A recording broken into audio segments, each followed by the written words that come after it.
Your report revealed that 52% of respondents think AI will help, but isn't totally necessary. I was completely surprised with that when I saw the results of the report. I mean, nobody was more shocked than me at that response. I had to look at the data about 3 or 4 times to make sure I was looking at the right set. Wow. You know, it depends who you talk to in the industry about how they're thinking about AI and where they are with it. You do get slightly different views. I think when we do ask the same question again later this year, goodness me, I hope we get a different response. This is Telco in 20, a podcast that helps telco execs achieve a competitive advantage with AI in the public cloud. It is hosted by Danielle Rios, also known as DR. Today we're talking to Ray Le Maistre, Editorial Director at TelecomTV. Hi guys, I'm DR. You know what I love about telco? Even though it's a massive $2 trillion industry, it's actually a pretty small world when it comes to the people in it. You can really get to know the key executives and thought leaders who are shaping telco's future. One organization that's been bringing these leaders together is TelecomTV. For years, it's been elevating the industry conversation, gathering executives and visionaries to talk about big strategic issues. About 18 months ago, TelecomTV took it to the next level by creating the DSP Leaders Council. It handpicked about 100 people, telco execs, vendors, analysts, and industry experts to serve as a brain trust for the most pressing questions we're facing today. I'm lucky to count myself as a member and weigh in regularly on how we can tackle operators' biggest challenges. And the council's input helps TelecomTV create insightful reports on the state of the industry. Recently, TelecomTV put together a DSP Leaders report on a topic near and dear to my heart: digital support systems, the next evolution of traditional OSS and BSS solutions. Today, I'm talking with TelecomTV's Editorial Director, Ray Le Maistre, who is the driving force behind the council and the reports. We're going to dig into the DSS report and break down why telcos are looking to startups for BSS solutions, how waiting to be ready for DSS transformation may be the wrong approach, and how surprised we both were that telcos don't think AI is a slam dunk no-brainer. So let's take 20. Ray Le Maistre is Editorial Director at TelecomTV. Hi, Ray. Welcome to Telco in 20. Hey, DR, how are you? Good to be here. Thank you for having me on your podcast. I'm so excited to have you on the podcast. This is going to be so fun because this time I get to interview you.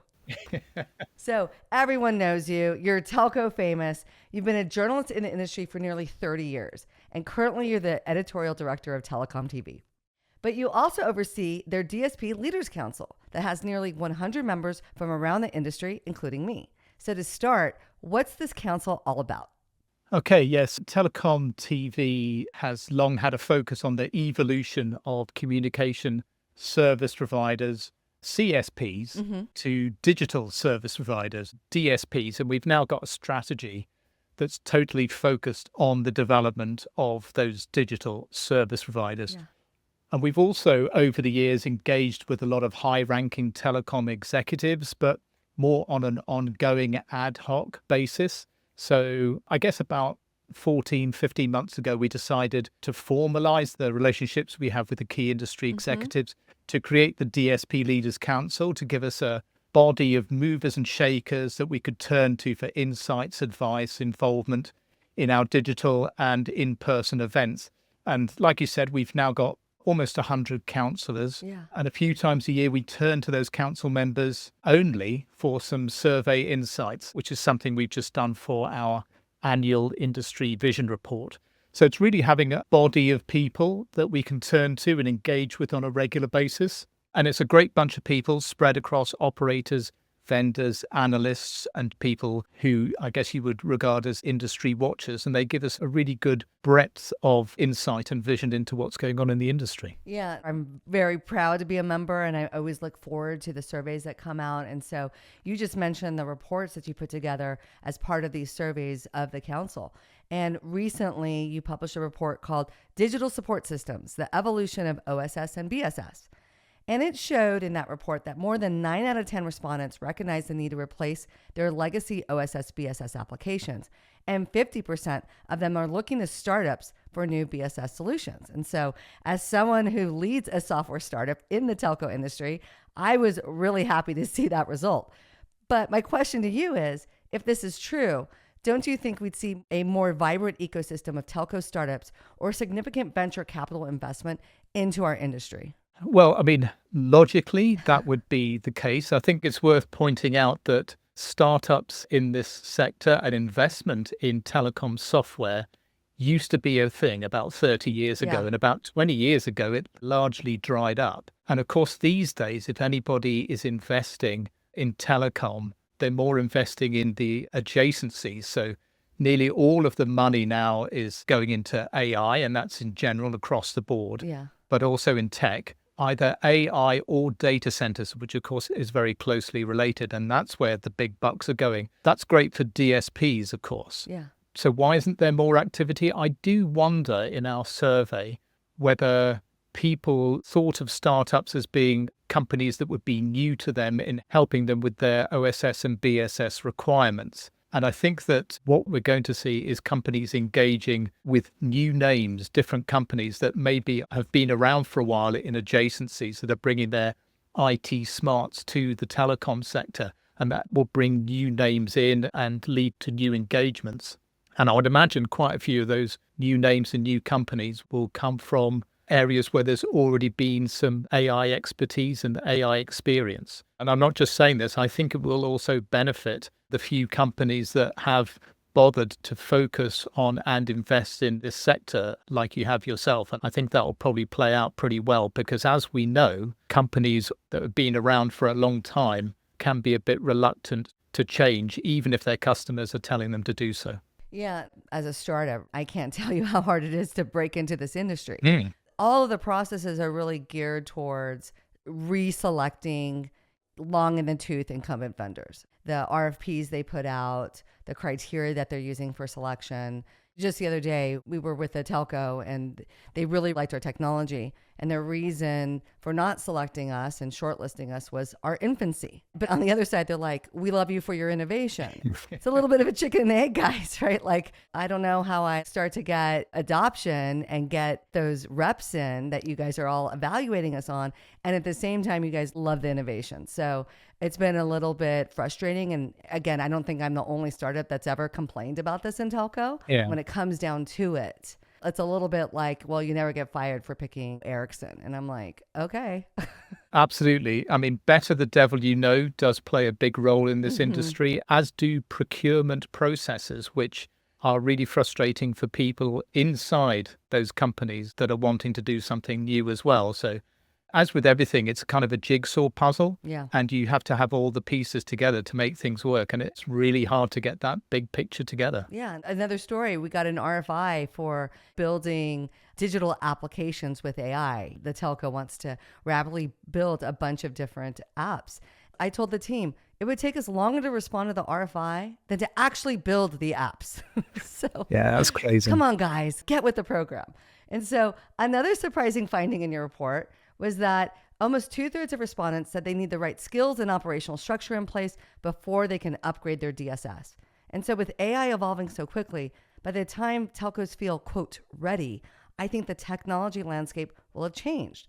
Don't you think this approach puts telco at risk of never actually upgrading their DSS? In a nutshell, the answer is yes. It's a real challenge. As we know, telcos by their nature and historically are really slow at changing and doing stuff, and it takes a long time to get anything done. You only have to look back at when some of the lead tech executives at telcos have said, we're going to rationalize our OSS and BSS, and then they announce that they've done so 6 or 7 years later. Yeah. It takes a hell of a long time. I don't think the old way that we've been doing it for like the last 30 years is going to work anymore. With AI and all of its capabilities, you have to be on the fast track. And I talk to telcos and they're like, we're slow, like it's a badge of honor. And I'm like, it's not, guys. You guys got to really start to think differently. And I think one of those challenges is that the BSS ecosystem installed, especially at a large telco, is literally hundreds of applications that have a lot of business logic ingrained in these apps in the form of change requests or customizations, as well as integrations. And so it's like a pile of spaghetti, where it's really difficult to change one noodle without impacting the whole ecosystem. But I do think AI is going to really change that equation as long as telcos are open-minded and they try, hint, hint, some new vendors that come at it in a different way. And so that brings me to my next question, which was surprising. Your report revealed that 52% of respondents think AI will help, but isn't totally necessary. And so, again, I was completely surprised with that when I saw the results of the report. Given the rapid developments in AI since September when your report came out, ChatGPT 4.0, Sonnet 3.5, NVIDIA is going crazy with their agent vision.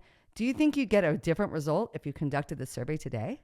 I mean, nobody was more shocked than me at that response. I had to look at the data about 3 or 4 times to make sure I was looking at the right set. Wow. I'm not too sure what led to that. I think when we do ask the same question again later this year, goodness me, I hope we get a different response. But I think there's still a little bit of temerity here, a little bit of caution. And I think that's because a lot of people are still figuring out what to do. Now, that shouldn't really influence this particular result because this should be a little bit of a slam dunk. Correct. It depends who you talk to in the industry about how they're thinking about AI and where they are with it. You do get slightly different views. And I think that things are starting to move rapidly. We talked a few minutes ago about the slow pace of telecom. I think things are starting to accelerate a little bit more. And this is driven, I think, by the pressure that comes with seeing how quickly things are changing in the AI tech sector in general. I think one of the big challenges these telcos face is that they're a bit concerned that they won't get it right. Yeah.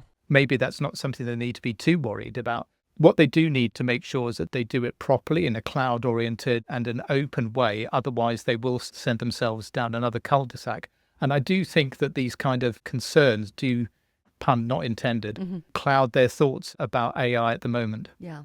Yeah, well, I think large enterprises with AI, it's not going to be a very clear path to success because of what I call the jagged edge of AI. Literally every day, something new is coming out and it changes maybe the tools you would have selected. And I don't think failure and experimentation is a big part of telco's culture.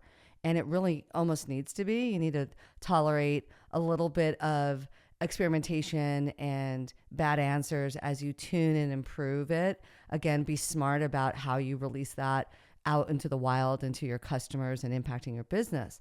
But you have to start the journey, and it's not one leap in a single bound. It's a lot of baby steps. And when I was at reInvent in December at the Executive Summit, a really big topic was responsible AI and balancing how much leeway to give to your workers inside the telco to experiment and develop and create, balancing that with managing, I hate saying this, but hallucinations or wrong answers. And probably what a lot of large organizations, not just telcos, are just how much rope do we give our people before we get hurt by that? So it's not an easy decision, but also I don't think you can sit on the sidelines and wait for the answers to appear.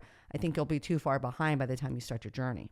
Yeah, and I think anybody that thinks that automation is going to be possible without AI is in for a bit of a shock.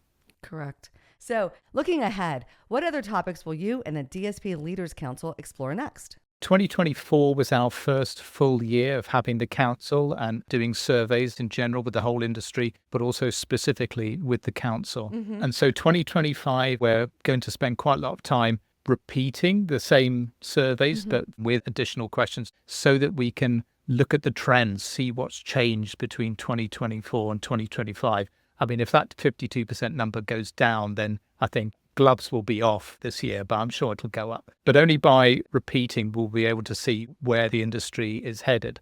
So we'll be doing surveys and reports on lots of different things related to AI, of course, because that's now impacting everything. Cloud native telcos, next gen telco infrastructure, energy efficiency, quantum safe networking. This is a really important topic that's starting to come to the fore a bit more.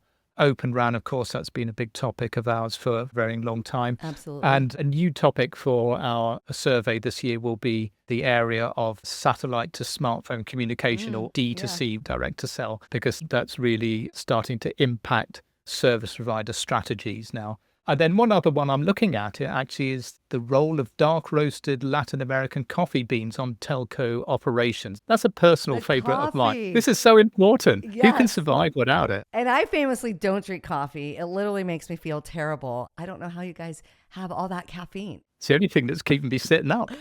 Oh my gosh. Well, I'm so excited with you coming onto the podcast and sharing all your thoughts on DSP. And I always close the podcast with something fun. And so I wanted to recall the first time we met, not in person, but over the phone. And so I think it was in 2017 or 2018, and I was CEO of Redney. You were still at Light Reading, and you were, and still are, very well-regarded journalist in the industry. And I really wanted you to write about the turnaround I was doing at that company. So on that call, I compared myself to Daenerys Targaryen on Game of Thrones. And I was making an analogy about how I inherited these 3 dragon eggs in the form of 3 chargers. The organic Redney one, they had acquired Orga, and they had acquired the charger from Nokia Siemens. And so I was trying to tell this fabulous story about how I was going to move them to the public cloud, basically turn them into dragons, and take over telco. And so I guess that should have been your sign back in 2017 that I wasn't going to be your regular telco software executive. I don't actually remember the detail of that conversation, but it was very clear from the beginning that you weren't the regular. And when we met at MWC, that was also the case. One of the ways you got me to go and meet was by telling me that you had a barista on your stand. Yes. So even though you're not a coffee drinker, I had the best coffee in Barcelona in my stand. But now all the stands have coffee. So I have to come up with a new fabulous idea to attract amazing journalists to come check out our stand at MWC 25. I look forward to seeing what that is. Awesome. Well, Ray, thanks so much for coming on the podcast. This is a great conversation and look forward to seeing you in Barcelona. Absolutely. Thanks for having me. Yay. Stick around. We end each podcast with a Telco in 20 takeaway. I've got 2 minutes to tell you something you need to know.